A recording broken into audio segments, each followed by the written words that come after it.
जब भी इधर हो तो आज के जो तो हमारे कार्यक्रम छिलो झारखंड राज्य हमारे कार्यक्रम पहाड़े गोड़ाय हमारे कार्यक्रम खुला मैदाने ग्राउंडे आज के प्रथम बार आमी এই শহরের মধ্যে আসছে তো আমিও মানে কি এই শহরের মধ্যে মানে ভিড়ভাড় দমে আপনার ব্যাপার আছে কাজ কিন্তু আজকে সেই জন্য আমি খেদ প্রকাশ করতে চাই কি আমাদের জন্য আপনার কাজ আপনার ব্যাপার একটা ঘন্টা দুটা ঘন্টার মতো ডিস্টার্ব হবে সেই জন্য আমি খেদ প্রকাশ করতে চাই কি আমাদের এইটা কার্যক্রম নাই এটা তো আপনার তো মেন্টালিটি আছে সবাই বলছে কি ভাই যদি পুরুলিয়া এন্ট্রি করবে তো ট্যাক্সি স্ট্যান্ড পুরুলিয়ার হৃদয় বটে कोई भी पॉलिटिकल पार्टी आती है पुरुलिया में तो टैक्सी स्टैंड में अपना कार्यक्रम करती है तो हम भी आ गए बाकी हमारा जो अंदाज है आप भी जानते हैं पारसनाथ के जंगलों में पहाड़ों में खेतों खलिहानों में ग्राउंड में मेरा मीटिंग होता है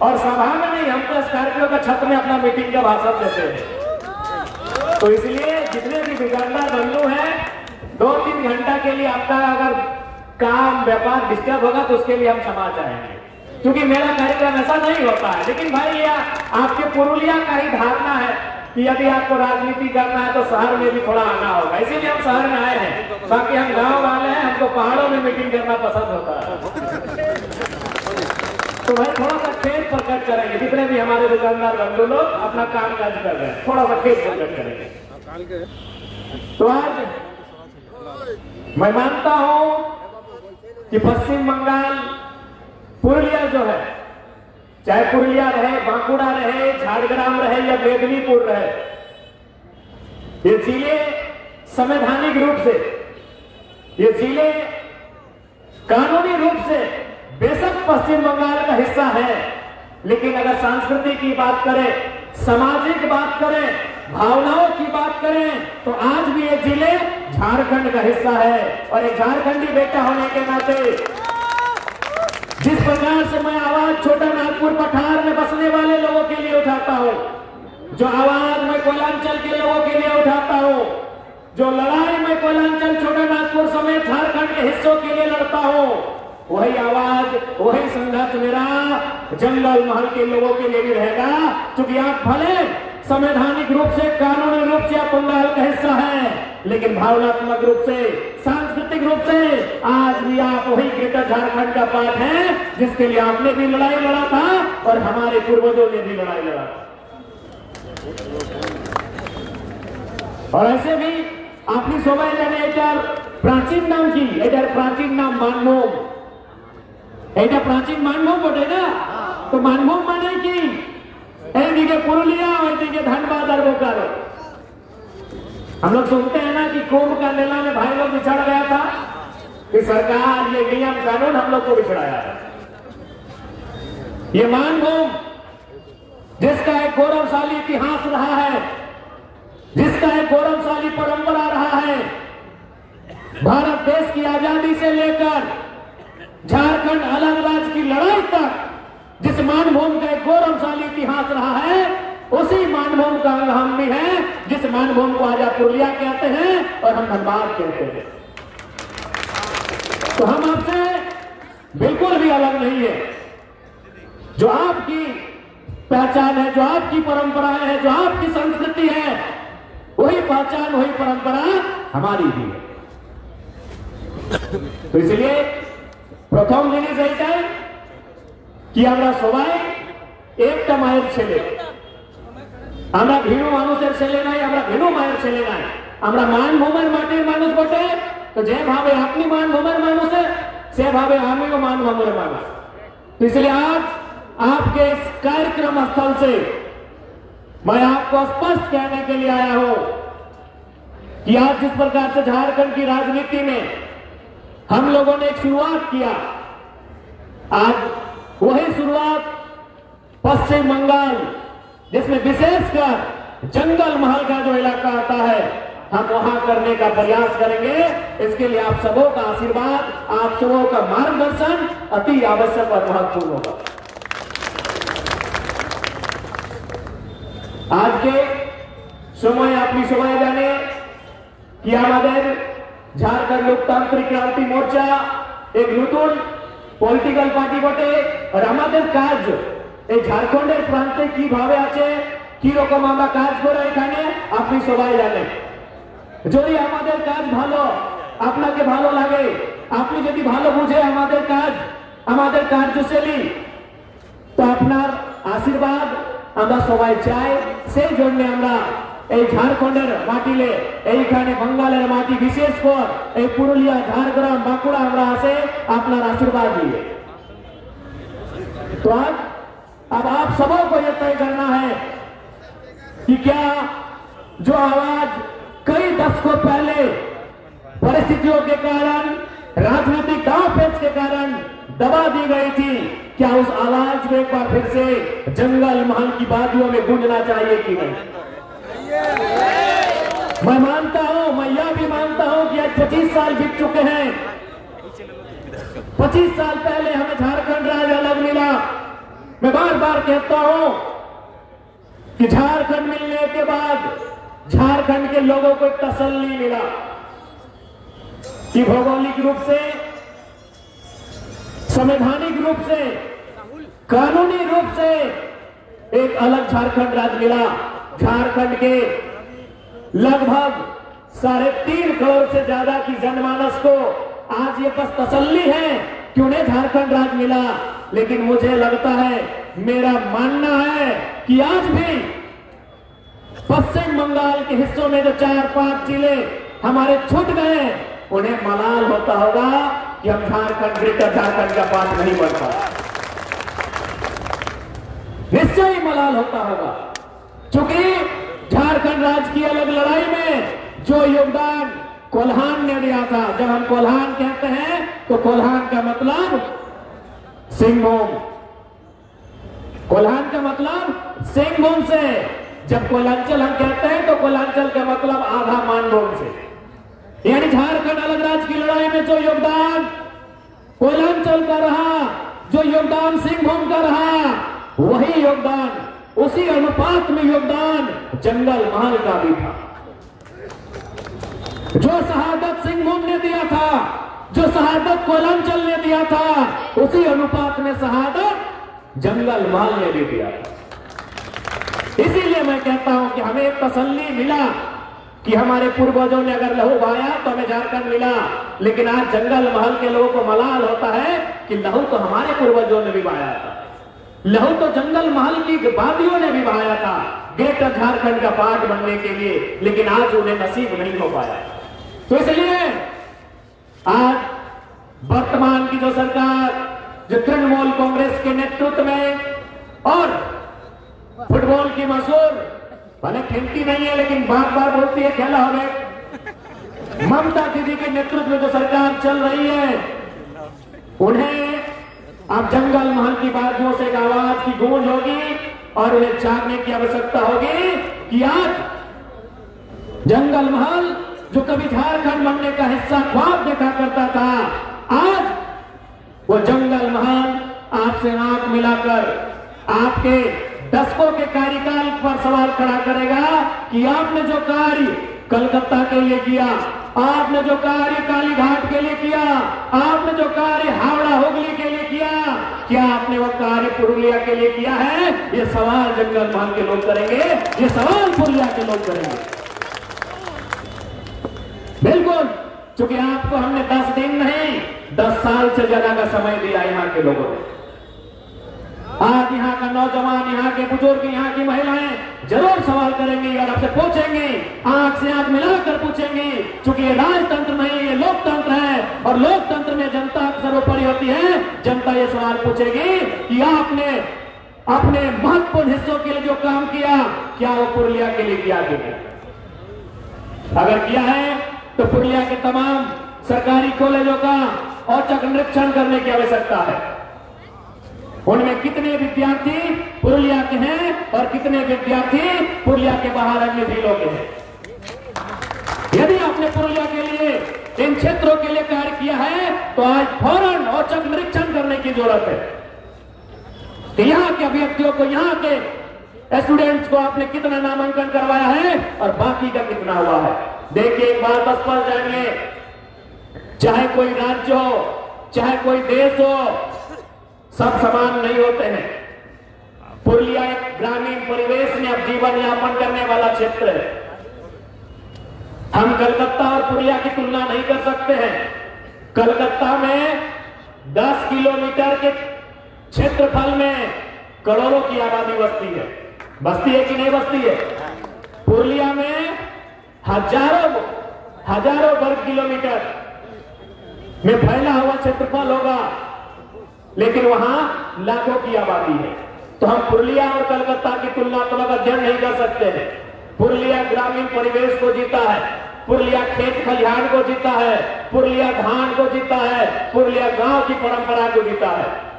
तो इसलिए आज इस क्षेत्र में बसबसाव करने वाले वे लोग जो कालखंड से एक लंबी लड़ाई, वो लड़ाई महाजनी प्रथा के खिलाफ थी, वो लड़ाई शोषण के खिलाफ थी, वो लड़ाई पुलिसिया दमन के खिलाफ थी।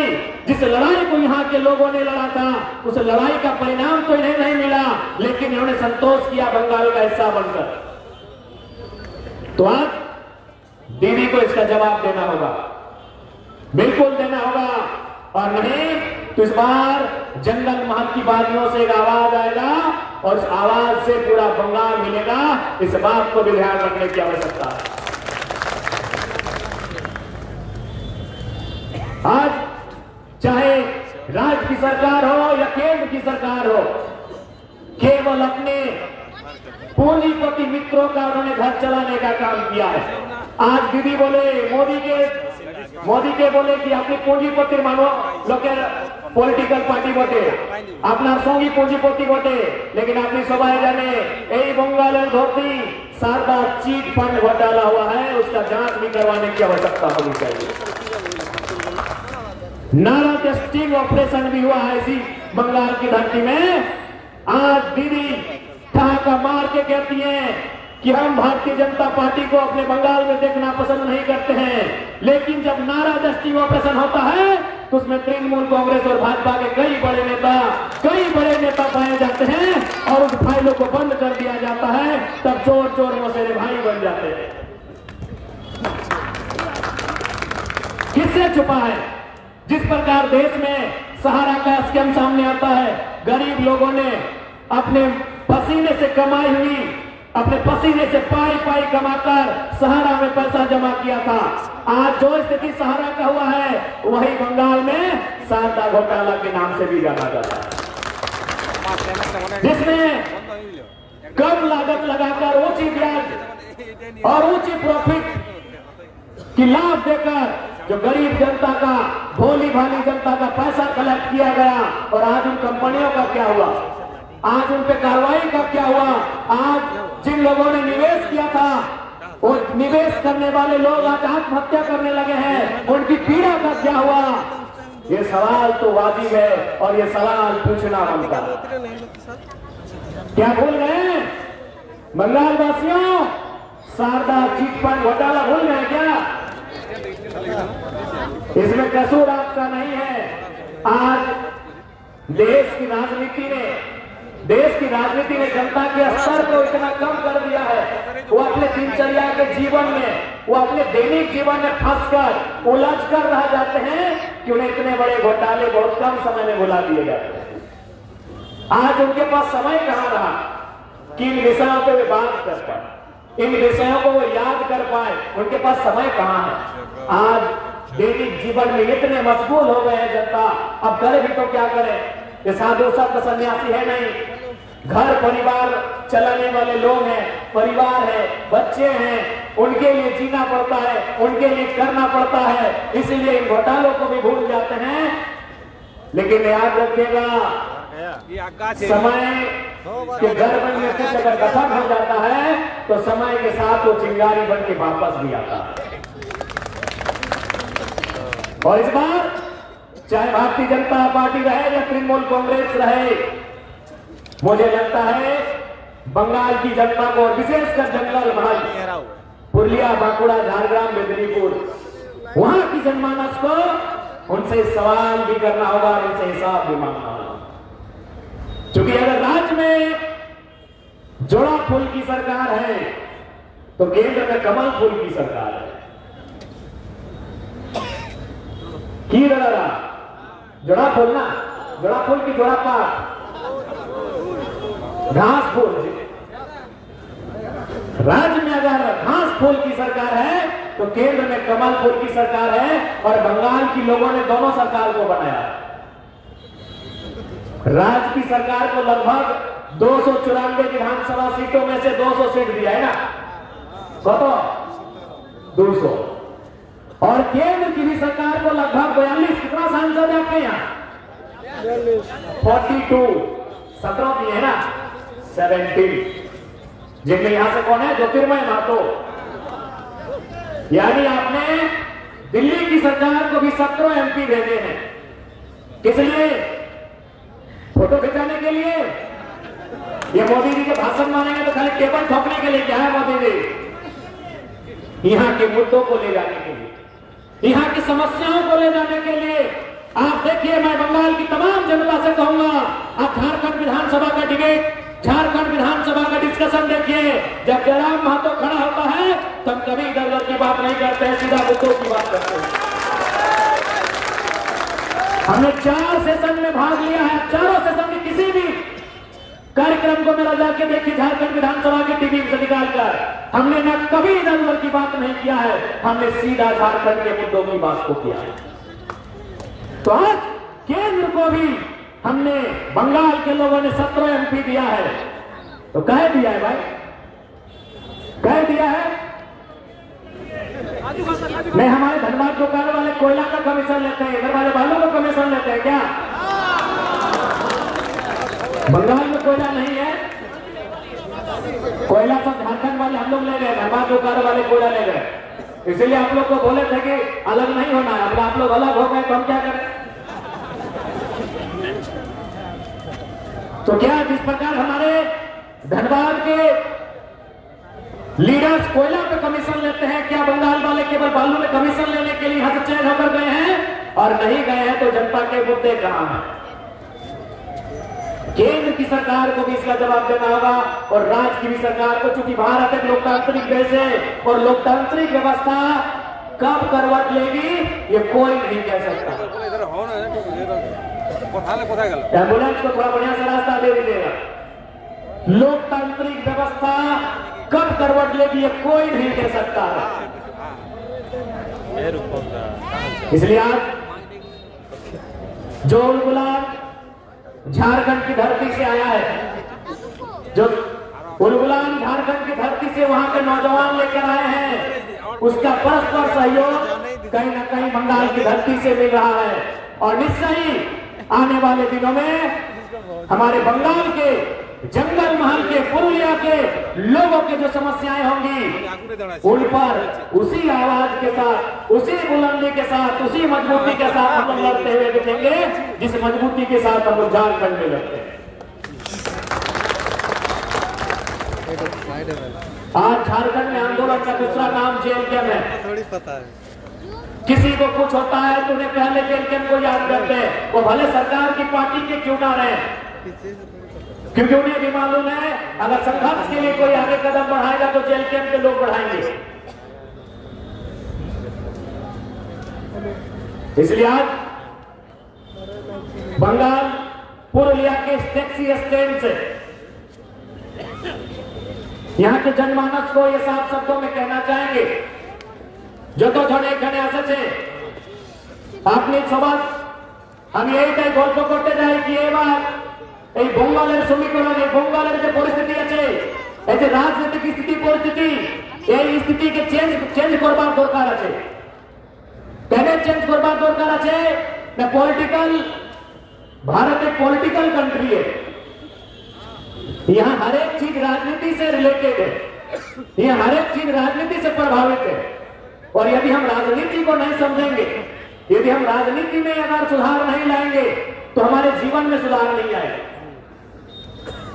हम मानते हैं क्योंकि बंगाल एक कल्चरल आइडेंटिटी रखने वाला स्टेट है, हमारी जो लोग यहाँ पर हैं इनकी विभिन्न प्रकार की मान्यताएं हैं, विभिन्न प्रकार की आस्थाएं हैं, विभिन्न प्रकार की धार्मिक मान्यताएं, धार्मिक आस्थाएं हैं। लेकिन एक बात कहेंगे, आज के दौर में बदलाव यदि कहीं से होगा तो राजनीतिक गलियारों से होगा, धार्मिक मान्यता और आस्थाओं से संभव नहीं है। हम लोग हरेक धर्म, हरेक पंथ का आदर करते हैं, लेकिन जो सच्चाई है, क्योंकि विज्ञान के दौर में हम लोग कदम रखते हैं, वैज्ञानिक सोच के साथ चलने वाले युवा हैं, तो सच बात कहते हैं। आज अगर बदलाव होगा तो राजनीतिक गलियारों से होगा, कानूनों से होगा, कानूनों में संशोधन से होगा, विधेयकों से होगा। आस्थाओं से बदलाव अगर होता तो भारत से बड़ी आस्था दुनिया में कहीं नहीं है। भारत में जितने धार्मिक मान्यताएं हैं पूरी पृथ्वी में कहीं नहीं है। विभिन्न प्रकार की आस्थाएं हैं यहाँ पर, विभिन्न प्रकार के पंथ हैं यहाँ पर, सभी की अपनी अपनी मान्यताएं हैं। लेकिन आप भी जानते हैं, अगर बदलाव आस्थाओं की गलियों से होता तो योगी आदित्यनाथ एक मठ के साधु थे, राजनीति में नहीं आते। ओवैसी साहब किसी मस्जिद का पादरी बनना या मौलवी बनना पसंद करते, राजनीति संसद में नहीं आते। धार्मिक मान्यताएं अच्छी हैं आपके अनुशासन के लिए, आपके जीवन दर्शन के लिए, आपके इतिहास के लिए, आपकी परंपराओं के लिए, आपकी मान्यताओं के लिए। लेकिन बदलाव अगर इस देश में आएगा, बदलाव अगर इस राज्य में आएगा तो राजनीतिक व्यवस्थाओं से आएगा, वैज्ञानिक सोच से आएगा। इसलिए राजनीतिक विषयों को जानने की आवश्यकता है, राजनीतिक विषयों को समझने की आवश्यकता है और उसमें शामिल होने की आवश्यकता है। आज की युवा पीढ़ी, आज के नौजवान, आज की नौजुवतियां ये कहते हैं कि आई हैट पॉलिटिक्स। আমি পলিটিক্সকে ভালোবাসা করে না, এটা আপনি বলে না, আমি আপনাকে ভালোবাসেন, तो यारा बोले कि पॉलिटिक्स के भालोबासा करे ना। तो भाई पॉलिटिक्स को अगर आप यहाँ नहीं मानेंगे तो फिर पॉलिटिक्स को वे लोग आएंगे जो पॉलिटिक्स को खराब करेंगे। राजनीति हम लोग कहते हैं आई हेट पॉलिटिक्स, मुझे राजनीति पसंद नहीं है। तो अगर पढ़े लिखे नौजवान अगर राजनीति से भागेंगे, अगर वो यह काम के सामना नहीं करेंगे कि मुझे राजनीति पसंद नहीं है, तो राजनीति में वे लोग आएंगे जो राजनीति को गंदा करेंगे। और आज किसी से नहीं छुपा है, आज किसी से नहीं छुपा है कि आज की परिस्थिति क्या है। आज देश की सबसे बड़ी समस्या क्या है। आज अगर आपसे पूछा जाए कि देश की 5 सबसे बड़ी समस्या चुनकर लाइए और उसमें से नंबर एक पर रखिए देश की सबसे बड़ी समस्या क्या है, बताइए आप देश की सबसे बड़ी समस्या क्या है। इकोनॉमी का गैप।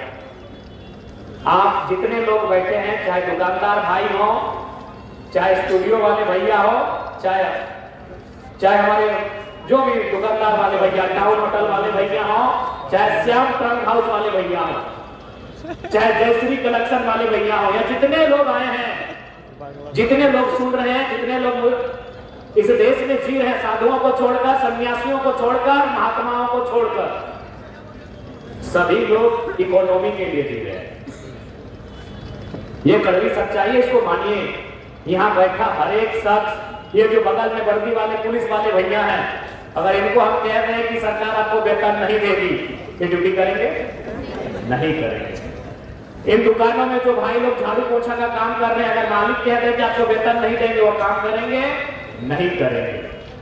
यानी एक आम व्यक्ति, चाहे आम व्यक्ति रहे चाहे खास व्यक्ति रहे, वो जीता है इकोनॉमी के लिए। और देश की सबसे बड़ी प्रॉब्लम है इकोनॉमी का क्या करना। अब तो आंकड़े आपके सामने हैं कि हमारे देश के 1% अमीरों के पास इस देश की 50% पैसा है। सबसे बड़ी समस्या है आज इस देश की सबसे बड़ी समस्या है आर्थिक असमानता। यदि आर्थिक समानता होती तो आधी समस्या ऐसे समाप्त हो जाएगी। वो किनके कारण है? किनके कारण है? राजनेताओं के कारण। किनके कारण है? ब्यूरोक्रेट्स के कारण। यदि आज अडानी साहब अवैध रूप से अपना वर्चस्व स्थापित कर रहे हैं तो अपने दम पर नहीं, राजनीतिक पार्टनर मोदी जी और उनके नेतृत्व में काम करने वाली ब्यूरोक्रेट्स के कारण। आप दुनिया के उद्योगपतियों के बारे में जानिए कि उन्होंने पैसा कैसे कमाया।